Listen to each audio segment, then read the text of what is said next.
دا ګناه دا د انسان لپاره یو داسې نقصان دی حسیس دی چې دا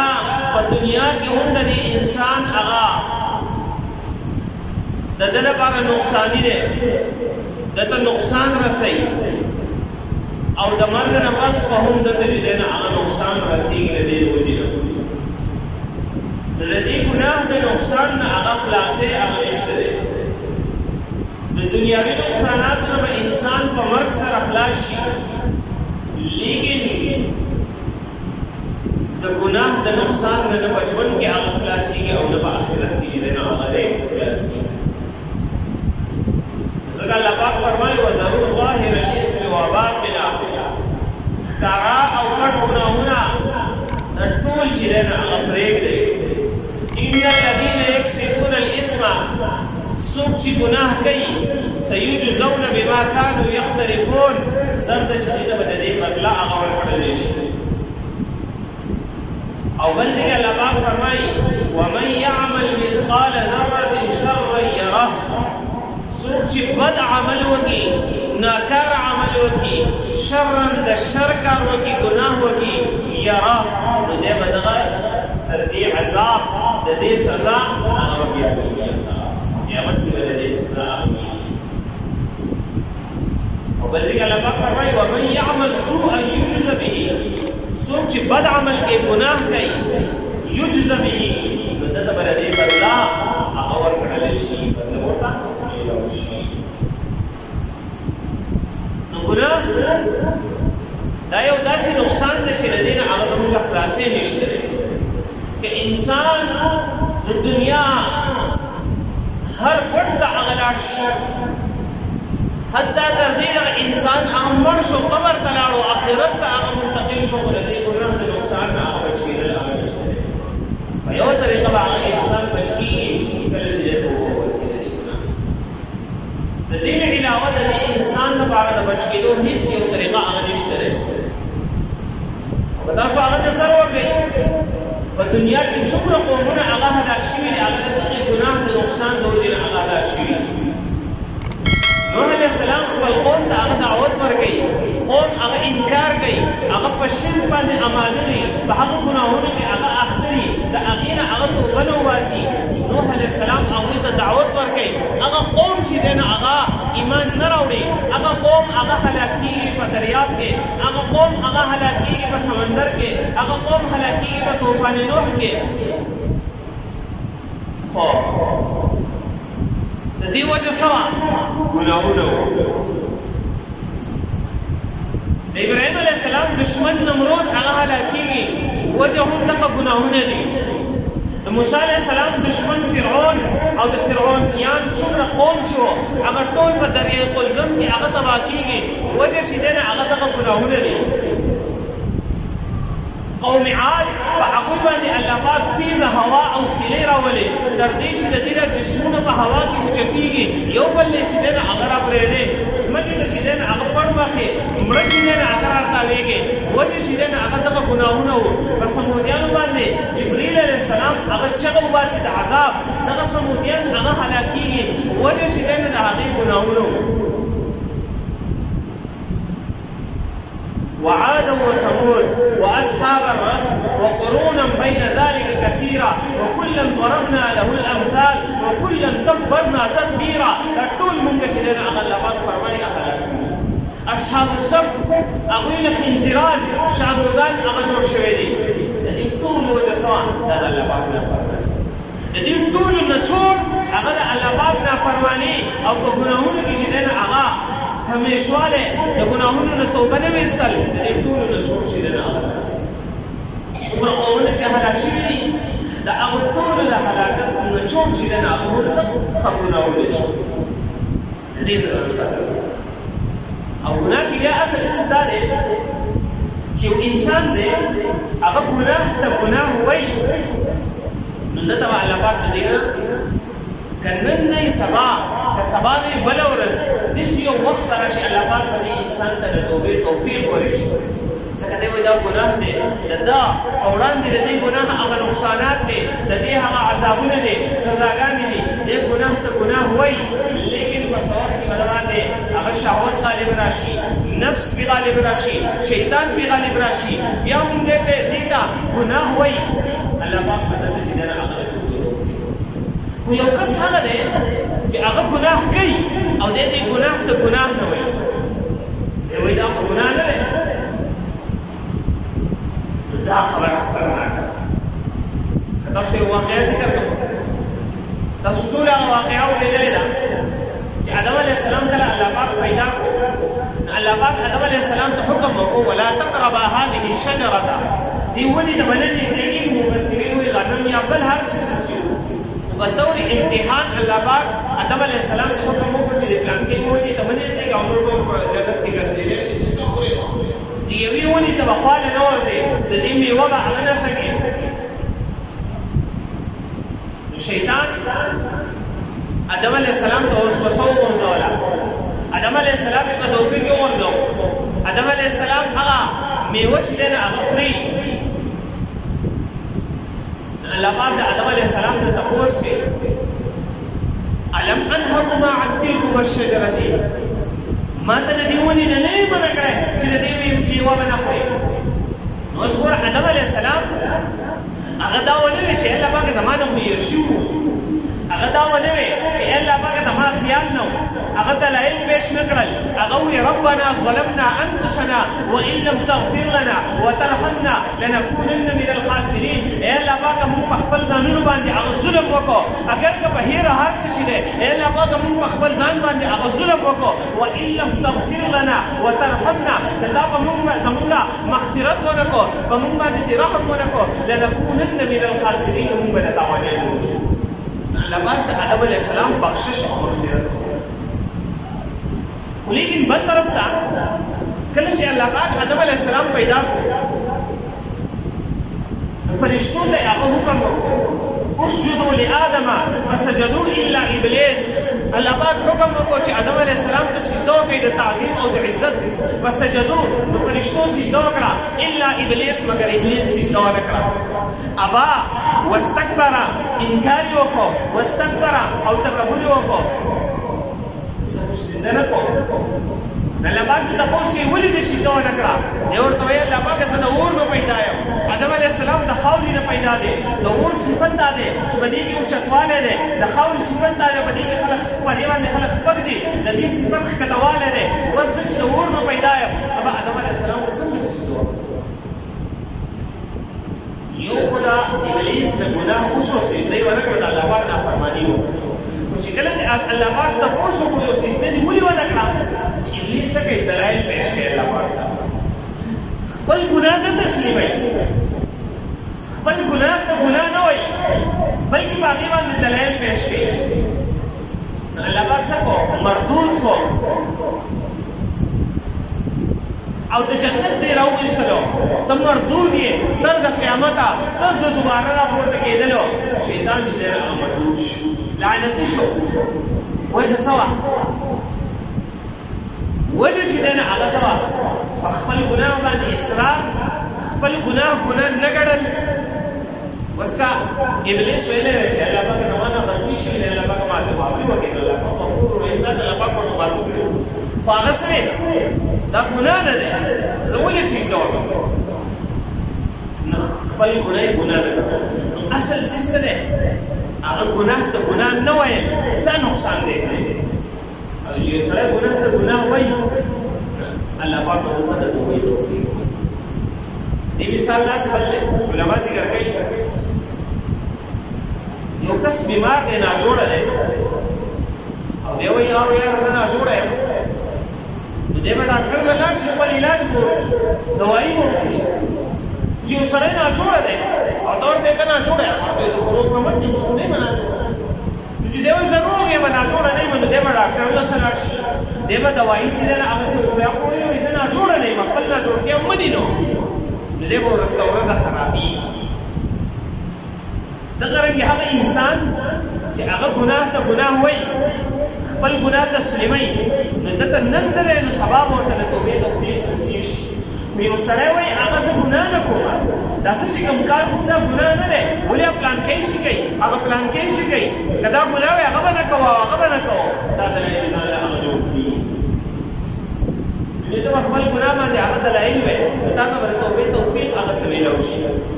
لکه یو کس ته ته وی غیبت مه کوه هغه ما پلان کې شي او دا خو زه د هغه د مخکې وکوم دا خو زه هغه ته مخامخ ووایم هغه چې تا ته بل کس تنبیه درکړه غیبت کې نو غلی چې ته لاړ شه بس کوې ته دلایل پیش کوې په دې باندې حالانکې باطل دلایل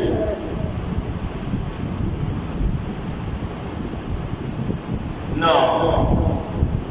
اصل څه سره ګناه ته ګناه وایي او د ګناه نه به انسان څنګه بچ کړي کله چې د دې ګناه نقصان د انسان په وړاندې کله چې د دې ګناه نقصانات هغه د انسان مخې ته نن تاسو ته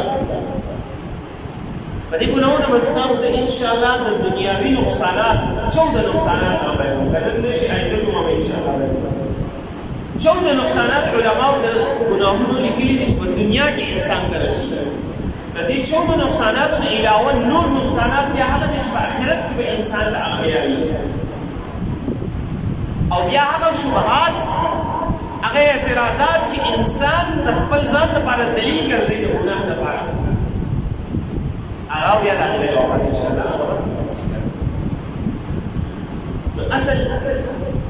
چې کله د انسان مخې ته د ګناه نقصان وي د ګناه ضرر وي د هغه دنیاوي دی او که اخروي دی د دې هغه ضرر دی د انسان مخې ته وي د انسان به بیا ګناه کوي مثال کے طور پر یو انسان دی هغه ته دا پته ده چې مار دی دغه مار نه چې دی هغه زه لاس وروړم دی ما له ټک راکوي دی ما چیچي نو نقصاني دی نو هر سړی لږې هغه مار وژني یا دی چې دی د هغه ځای نه تښتي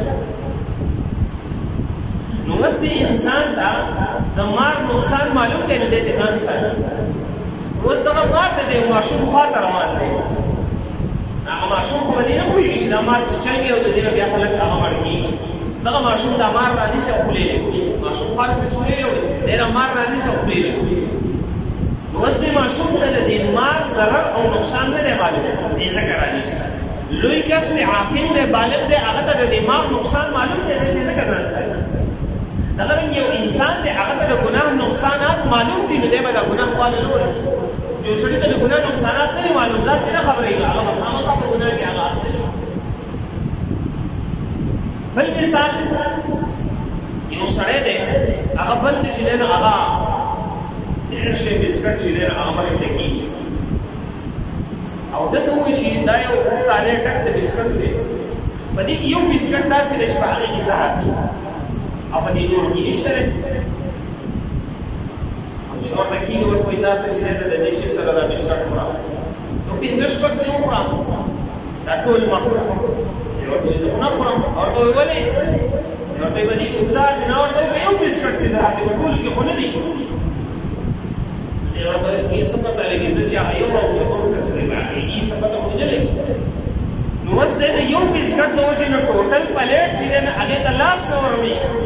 وایي په یو کې چې دی نه هغه زهر دی دومره ځان بیا ساتي دته د دې یو بسکټ هغه نقصان معلوم شو د دې د وجې نه دی ټول بسکټان ته چې دی نه هغه لاس نه وروي دغه رنګې انسان ته چې کله د ګناه هغه ضرر او نقصان معلوم شي دغه انسان په ګناه ته هغه نیږدې هغه ورته شي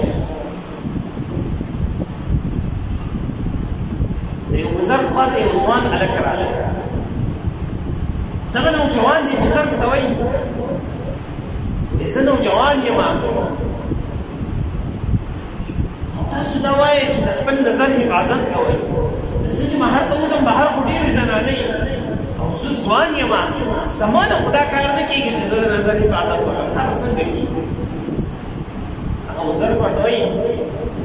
وایي د دې زما سره یو طریقه شته یو طریقه کار شته هغه به زه تا ته وښیم چې د دې ګناه نه به ځان څنګه ساتې ځوان ورته وایي ما ته یې وښیم دی ورته وایي هغه طریقه درته ښیمه په یو شرط باندې زما به یو کار کې که زما کار دې وکړو نو الو به درته هغه طریقه ښیم که هغه کار دې ونه کړو نو طریقه درته نه ښیم دی ورته وایي صحیح ده نوجوان ورته وایي زه به ستا کار هغه وکړم ابوذر ورله یو پیالې ورکړه او دا پیالې د پۍ نه ډکه کړه خصمه یې ډکه کړه بیا ورته وایي دا مخې ته بازار دی د دې بازار نه اخوا یو کلی دی په هغه کلي کې یو بزرګ اوسېږي ته لاړ شه دا پۍ چې دی نه هغه بزرګ ته هغه ویسه یو دا خو ډېر اسان کار دی دیو دوینا دې یو شرط دی یو کس پر سر زمل غره کومه او هغه ساس رواني لکه دې په یو ساس کې هغه ټول شول په بلا روان دي دغه کس په ساس رواني دی مطلب دغه ډک بازار کې اوسه پیو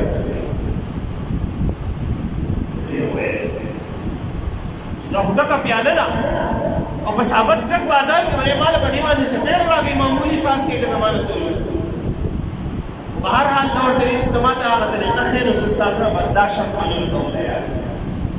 دې بزرګ ولا پیاله کې پي ورکړ فاټه کې ورته وایي هغه دې بازار ته پوری چې نه هغه بزرګ وسیګه دې وسی او کس وسره روان وسره پي روان کړی نو دې پي ته پوری اخوا دې فارو دې پي ته پوری چې پي دوی نه شو روان د بازار نو په انت چې نه هغه بزرګ ته ورسې نو پي هغه حواله کړ او کس وسره واپس چې نه هغه ورسې دې بزرګ شان راغی دته وای ما پیسې نه هغه په صحیح طریقې سره هغه ورسول ستا کار ما وکړو اوس ما دا طریقه وخیا چې په هغه طریقې سره زه د ګناهونو نه هغه ځان بچ کړم په هغه طریقې باندې زه د خپل نظر حفاظت وکړم د ګناهونو نه هغه ځان وساتم ستا زما سره هغه وعده کړو چې زه دې طریقه به رسان وای طریقه مو دا ته خپله معلومه شوله کله چې ستا سره د پیو پیاله وه ستا سره دا یره وکړه دې نه لږ پیتون شول دا کس چې دی نو هغه ماله سپېړه راکړي وایي نن په بازار کې تا څومره زنانه ولیدې تا څومره زنانو ته نظر وکړو هغه وایي ما خپل زنانو ته خیال نه دی کړی هغه ورته وایي ولې ما سره د دې پیو خطر وه چې دا چېرته توی نه شي ما خو هغې له سره کتلي نه دي ما د سره زنانه نه دي لیدلې په لاره باندې ضرورت دقه مسله ده چې کله ستا سره د دې کس دا ستا سره چې روان و د ده ته یوې سپېړې هغه دومره غم و چې په ډک بازار کې دی ما له یوه سپېړه راکړې زه به وشرمېږم د هغې د یرې د وجې نه دا اوچت ته دې کتلي نو که چېرې ستا سره په زړه کې دغه احساس وي چې زه ګناه کوم زه غلط نظر استعمالوم د دې به الله پاک ما ته کومه سزا راکوي که ستا سره دغه احساس ته به اوچت چې دی نه هغه ولګوي هغه ځوان ورته اوس پوه شو اوس په اصل خبره باندې پوه شو چې په زړه کې کله د ګناه احساس وي د ګناه یره هغه موجود وي د ګناه نقصان هغه موجود وي چې د دې ګناه څه نقصانات دی نو بیا انسان ګناه طرف ته هغه نه ورځي او که بالفرض د انساني تقاضې مطابق هغه ورشي نه دستي ته وباسي صحابه کرام کله چې د عمر رضی الله عنه دور راغی نو د صحابو فتوحات هغه روم طرف ته کوم انګریزان چې د هغه طرف ته چې د هغه فتوحات هغه شروع شول رومیان یو لښکر تللی دی رومیانو ته کله چې رومیانو ته پته ولګېده چې د صحابو لښکر را روان دی او دوی خو چې په کوم طرف باندې هغسې هلته فتوحات بیا مومي نو هغوی یو کار وکړ هغوی ته چې دی نو هغه خلکو مشوره وکړه چې داسې کار وکړئ چې زنانه دا د انسان کمزوري ده دي چې دی نه هغه مخې ته وباسئ بې پردې دا چې دی نه هغه مخې ته وباسئ کله چې صحابه دغې زنانو ته نظر وکړي نو د ایمان کې به کمزوري پیدا شي دې بیا فتحه بیا نه شي دې چې دا فتحه مومي دا د ایمان په طاقت باندې فتحه مومي زنانه دا چې دی نه هغه مخې ته وباسئ بې پردې زنانه مخې ته وباسئ چې د دې صحابو نظر پې ولګي کله چې د صحابو د لشکر امیر خبر شو چې انګریز رومیانو دغه چې دی نه هغه پلان جوړ کړی دی هغه خپل لښکر ته یو خطاب وکړو قرآن مجید یو آیات یې ورته نور اوږد تقریر یې ورته ونه کړو د قرآن مجید یو آیات یې ورته هغه تلاوت کړو قل للمؤمنین یغضوا من ابصارهم ای پیغمبره مؤمنانو ته ووایه چې خپل نظرونه هغه ښکته ساتي دقه یو آیات ورته تلاوت کړو صحابه پوه شول او کله چې تللی دي صحابو نظر اوچت کړی هم نه دی او هغه ځای چې کله فتح کړو واپس مدینې ته راغلل د مدینې خلک دې تپوس کوي تاسو خو روم ته تللی یئ موږ اورېدلی دي چې په روم کې اوچت بلډینګونه دي غټ غټ کورونه دي تاسو چې دی نو هغه هلته څه ولیدل صحابه ورته وایي موږ هلته نظر نه دی اوچت کړی موږ هېڅ هم نه دي لیدلي هلته موږ د هغه ځای بلډینګونه نه دي لیدلي داسې نظر چې دی نو هغه ښکته ساتلی و نه یې هغه زنانه لیدلې او نه یې هغه بلډینګونه لیدلي دي او فتح ورته الله پاک نصیب کړي چې کله په زړه کې هغه یره موجود وي چې د دې په وجه باندې الله پاک موږ څنګه عذاب راکړي په دنیا کې څومره نقصانات دي آخرت کې چې هغه څومره نقصانات دي کله چې په دې زړه کې هغه موجود وي انسان بیا ګناه طرف ته چې هغه ورسي امام غزالی رحمه الله فرمایي د ټولو لوی عالم هغه دی چې د هغه سره هغه ته چې څومره چاته چې څومره د ګناهونو ضرر نقصانات هغه معلوم وي دا د ټولو لوی عالم چې د ګناه نقصان په زړه کې وي د هغې علم وي ورته د ټولو نه لوی عالم دا دی ځکه کله چې د ده په زړه کې د ګناه هغه یره موجود وي هغه نقصان موجود وي دی به ګناه طرف ته هغه نه ورځي او د علم اصل تقاضا چې دی هغه د ګناه نقصانات دنیوي 14 آخرت کی نقصانات یا قدر شبہات آگے جوابات انشاءاللہ